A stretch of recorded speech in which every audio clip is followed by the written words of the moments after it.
Welcome to another DK Custom Products video. I'm Dwayne, this is Kevin, and if you saw any of our recent videos, you probably saw this bike in the background.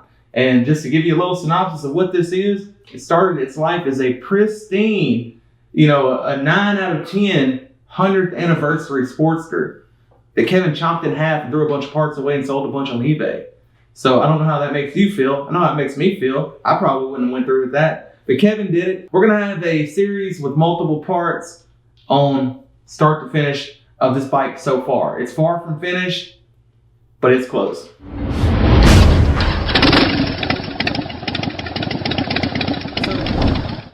The first question has to be, why? Why did you take a perfectly good bike, chop it up, turn it into this?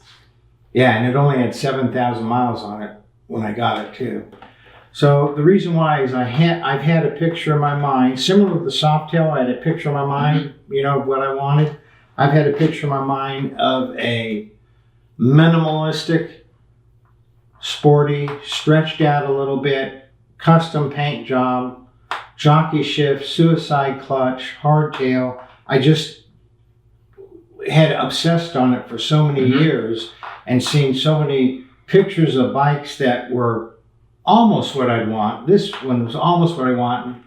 Different ideas from different bikes that I just knew what shape tank I wanted, what kind of rake I wanted, the paint that I wanted, and I wanted something that only had the parts on it that would make it go and let it stop. I didn't want to have any other parts.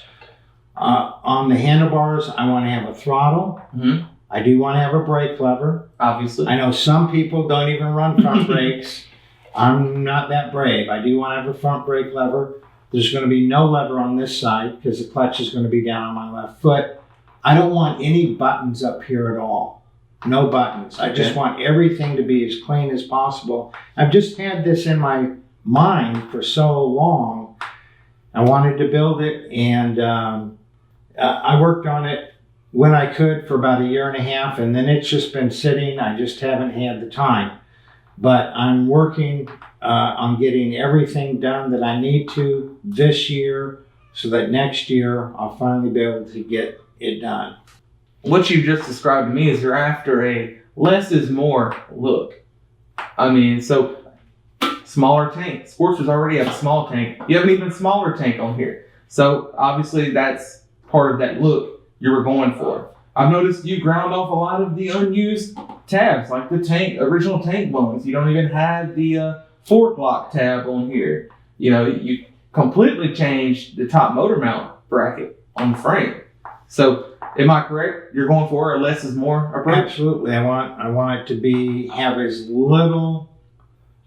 I want people, and I don't know why, but I want people to look at the bike and go, oh, it's not finished. It can't even run. Where's the battery? Where's the switches? How do you turn it on? Where's the starter button? I want people to look at it and go, oh, it's not even complete. And then I can get on it, start it up, and ride away. And so there's a little mystery to it, All right, so like anything, motorcycles are on a spectrum, right? Your Tri-Glide being one end of the spectrum, this bike being the other end. I mean, you're a guy that has a Tri-Glide with the most comfortable suspension out there. You got a backrest, you got a cup holder, you got floorboard extensions, you got a radio, GPS, And, we've ridden all the way to Alaska and back. Right. Are you going to ride this to Alaska? No. No, I don't think the gas tank's big enough to even get me up to Memphis and back. Well, so why?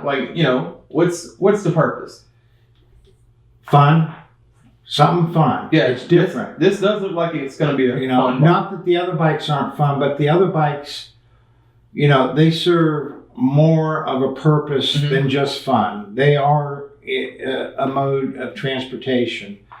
This, while it is a mode of transportation, it's going to be a very unique mode of transportation that is mostly strictly for fun and uniqueness rather than for anything practical. Perfect. Here are some of the pictures of some of the different bikes that have been an inspiration when building this. I mean, I've obviously looked at thousands and thousands of bikes, but these particular pictures are pictures that I saved out because there was some little aspect of this bike or that bike or this bike that I wanted to incorporate into this particular bike.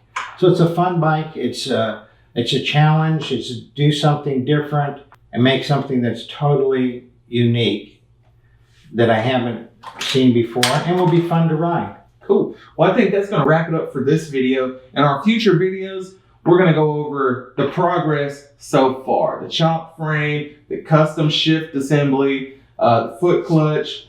Hit that notification bell so you'll be updated when our next videos come out.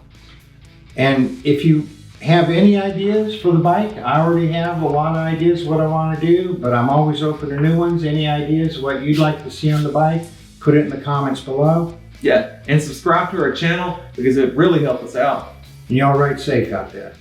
So we're going to be having a video coming out soon on what to know when you go from 2 wheels to 3. Yeah, it's a whole new world. So look for that video coming soon. What's really interesting is today was your first time you've ridden a trike. I've sold thousands of trike parts to thousands of people. That's the first time I've actually operated a trike, and it was an experience.